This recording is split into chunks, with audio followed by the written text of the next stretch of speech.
Am I the a-hole for telling my parents I'm going to be as big a problem as my sister from now on? I, 17 female, am the responsible kid according to my parents. I have 2 siblings, 14 female and 11 male, and my brother and I get along because we're both pretty quiet and easygoing. But my sister is a complete witch, to put it frank. She throws a fit whenever she doesn't get her way, and usually my parents just give in because she's a big pain to deal with for days. She always has to be the center of attention, and she causes problems to get attention when she's not. Gets really freaking old. I drive them to school and pick them up now, and our mom gave me money to get us fast food for dinner, since she and my dad have a work thing and won't be home till late in the evening. My sister likes McDonald's, but I hate it. And we always eat what she wants. So I say we're going to Sonic, because I know my brother likes their food and so do I. My sister insists we go to McDonald's, and I told her I'm driving, so I decide where we go. And both me and brother are tired of McDonald's, and she can shut up and deal. She starts screaming at me, tries to call our parents and doesn't get an answer, and eventually sulks and refuses to order food. I get an extra pack of chicken in case she changes her mind, and take us home. She has a screaming, crying fit to our parents later about it. Over freaking McDonald's! Later, my mom says I know how she gets, and to just humor her next time. And I say I'm not going to anymore. And also, it's awful that she gets her way all the time. And they need to tell her to can it and make her do stuff me and my brother like sometimes, or leave her at home. My mom says she's difficult and we're more easygoing. So I say, so you're saying I'm too nice and I need to be difficult to get what I want? Assignment understood. I'm going to be as much of a problem as I can from now on. Then I started not doing any more chores than she does. None. Using some of her more irritating phrases to the parents and loudly complaining about anything she wants to do. And now I'm the bad guy and being mean. And they say I need to be the mature example. But also, it kinda worked, cause they finally made her go to the restaurants we like and never get to go to. Am I the a-hole? Now for the top comments.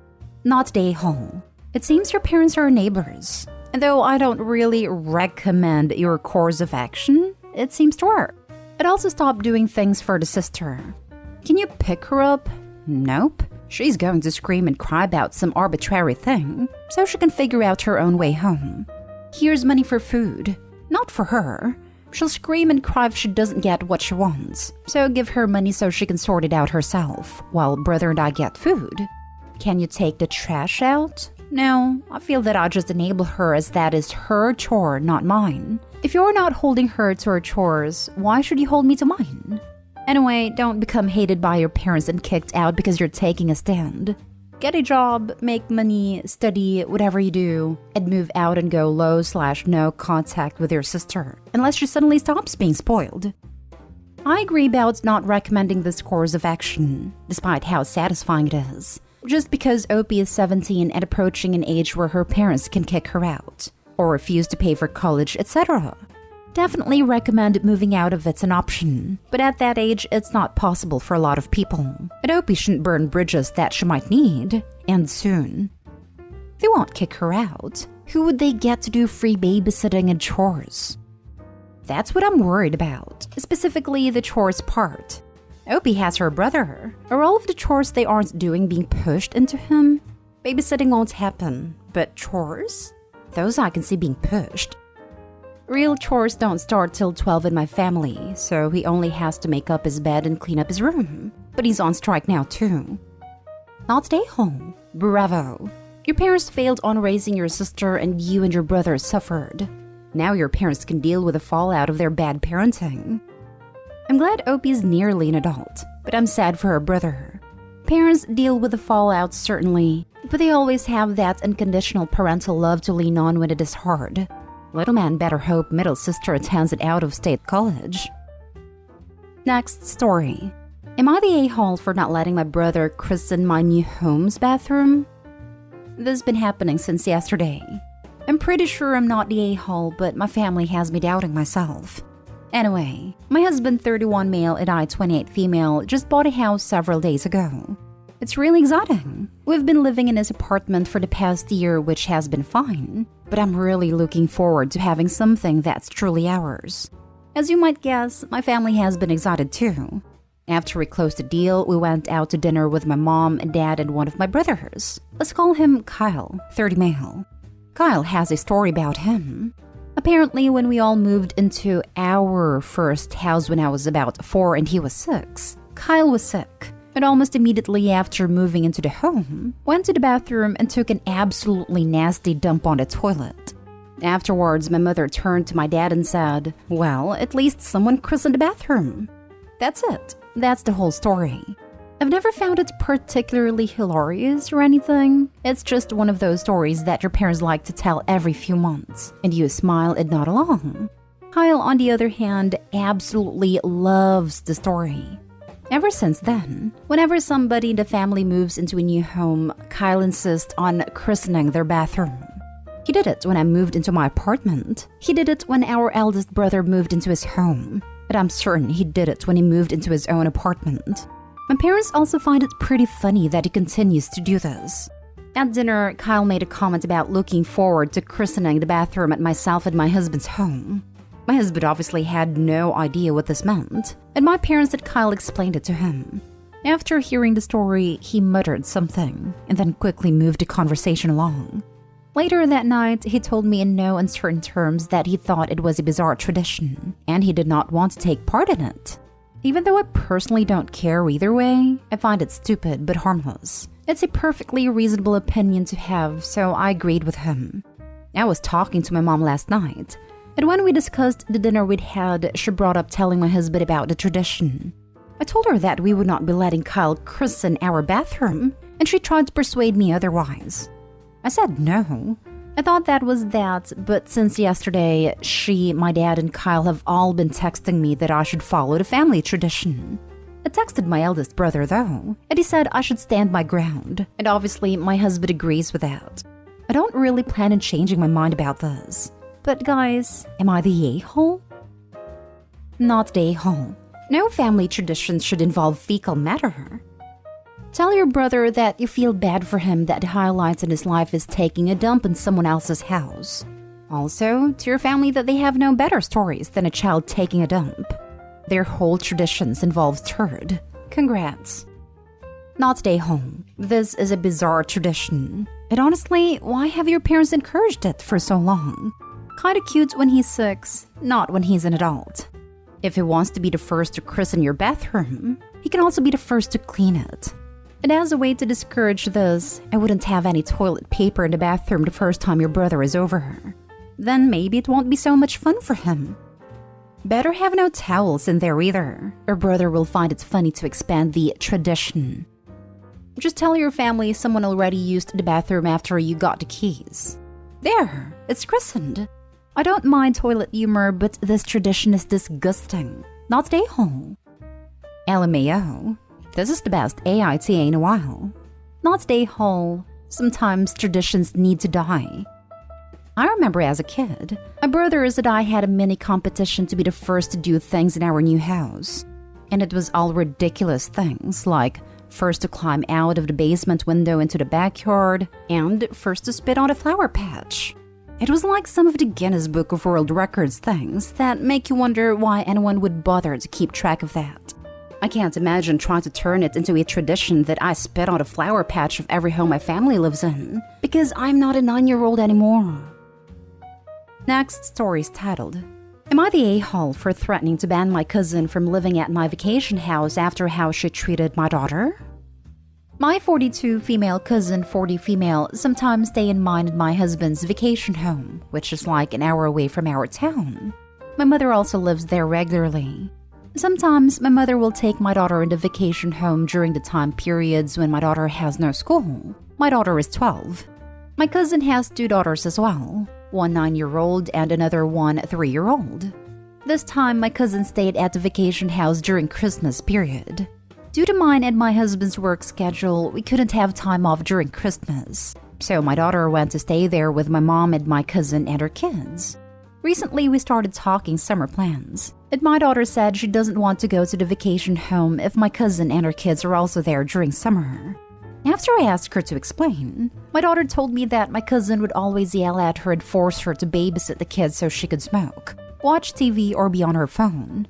She would also ban my daughter from doing her interests. My daughter loves gaming, and we've got her first gaming PC, which she brought with her on the vacation house. My cousin apparently banned my daughter from playing at her PC because she's giving a bad example to her kids, and that as long as she's around, my daughter is not allowed to play games. My daughter also told me that one night she was watching Lord of the Rings, and my cousin's oldest daughter saw some scenes, got scared and started crying, and that night my cousin forced my daughter to give her the DVDs of the movie and banned her from watching TV or movies without her permission. I confronted my mom and asked her why she didn't do anything about any of this, and she said she wasn't aware because my cousin probably did all these when mom would not be present. I have a hard time believing that, but my mom apologized both to me and my daughter. I called my cousin and cussed her off for how she treated my daughter, and I reminded her that she's only a guest at a house I and my husband own, and it's also my daughter's house, and she's got no rights bossing around my daughter. She apologized at first, but then defended herself, saying that as an adult, she's also responsible for my daughter and she did what she thought was best. My husband and I decided to give her one more chance, but told her she'll be banned from being a guest if she does this again. My mom and her called us the a-holes and said we should just accept the apology she gave instead of threatening to ban her. Am I the a-hole? Now for the comments. Not the a-hole for what you said to your mom and your cousin, but you would be the a-hole if you subject this on your daughter again. You are being far too lenient, giving her another chance. I don't plan to. Their reaction showed me that I should never leave my daughter on their watch again, and it's also a decision my daughter made and voiced. Let's be honest, your cousin didn't apologize to you or your daughter. She apologized that you were angry with her, then justified what she did. Your daughter can't use your vacation property because of your cousin's mistreatment. That alone, the fact you decided you can't trust them, means they shouldn't have access at all. Not stay home. If she's not planning on continuing the behavior, she shouldn't be mad at the fact she'll be banned if she does it again. That's exactly what I told her after. That I only mentioned she'll be banned if my daughter tells me she pulled something like this again. Her argument on that was that I can't always rely on my daughter's words without hearing the other side first as well. I suggest adding in-home security cameras. If there is an issue or something, you can see it for yourself. Not stay home. Your house, your rules. Does cousin or mom pay any of the house expenses? Power? Water? Gas? Internet? If they don't, then they are both guests and need to be reminded of that. They can call you an a-hole all they like, but in the end, you have the final say on who stays. Most of the expenses of the house are paid by my husband and I. My cousin only pays for her personal groceries alone whenever she's a guest. My mom will pay a small share of water and electricity bills for the time she might stay there, but majority is covered by my husband and I. Now for the last story. Am I the a-hole for telling my brother's fiance the truth? I, 21 female, have an older brother, 29 male, who has been divorced twice. It is about to get married to his fiancée of 2 years, 26 female, and she has a party celebrating the fact that she got engaged a few days ago. I was invited, but my brother wasn't, since she wanted to have a little party with her friends, and since she wanted to bond with me, her future sister-in-law, she also invited me. So I started chatting with her and her friends, and later in the night we started to get a little tipsy. Then suddenly she started to talk about my brother, stating that she couldn't believe that he never got married before since he is such a handsome man. But it didn't make sense that she said that, since he was divorced twice and one of his former wives had a child with him. Then she started to talk about him, saying things that wasn't true, like the fact that he was a lawyer when he worked at a hotel as a janitor, and that he was making $150,000 a year when he was making minimum wage. At this point, I was shocked because of how all the things she was talking about was untrue, so I asked and told her this, and she said it was my brother. I was confused as of why he said that, but I knew that before in his previous marriages that he had verbally mistreated his wife, so I knew either way I could not let this slide. I brought her to the bathroom upstairs and told her everything, and I mean everything. She looked shocked, and after I finished telling her, she went downstairs, got her stuff, and said she felt sick and left. The next day comes around and my phone was blown up with messages, missed calls, and DMs from my family and brother about what happened. It turns out that after she left, she went to her house, where my brother was at a time, confronted him and broke up with my brother, then kicked him out. My family and brother are calling me an insensitive witch and a home wrecker. I don't feel bad about telling her the truth, but I do feel bad about ruining his engagement. Am I the a-hole? Not the a-hole. You saved that girl's life. She deserved to know who she'd agreed to marry. Also, what did the brother think was going to happen? If you tell someone lies but don't tell people who know the truth about lies, they're likely to out your lies whether they mean to or not. It's pretty hard to afford a lawyer's lifestyle on a minimum wage janitorial position, so she was bound to find out the truth pretty quickly anyway, soon after the wedding. Exactly. The lies weren't sustainable. She would have found out sooner or later, but all Opie did was ensure that it was soon enough for her to make an informed decision. Wait, so your brother, a janitor who makes minimum wage, nothing wrong with that, lied to his fiance about his previous 2 marriages, a child and overinflated his wealth by a factor of 10? And they're witching at you for letting her know. Yeah, not stay home. Don't forget he said he was a lawyer too. Like, what is the endgame here? It's kind of hard to hide the fact that A, he's not a lawyer, B, he is a janitor. See, he's been married twice and has a kid. I guess that one's easier if he has no contact. But you'd have to rely on everyone you know not to blab. Does he think that the truth will eventually come out, but she's so smitten with him that she'll overlook everything? And seriously though, either he's a really good liar, or she's really gullible if she didn't know any of that. How could he hide that stuff and for how long?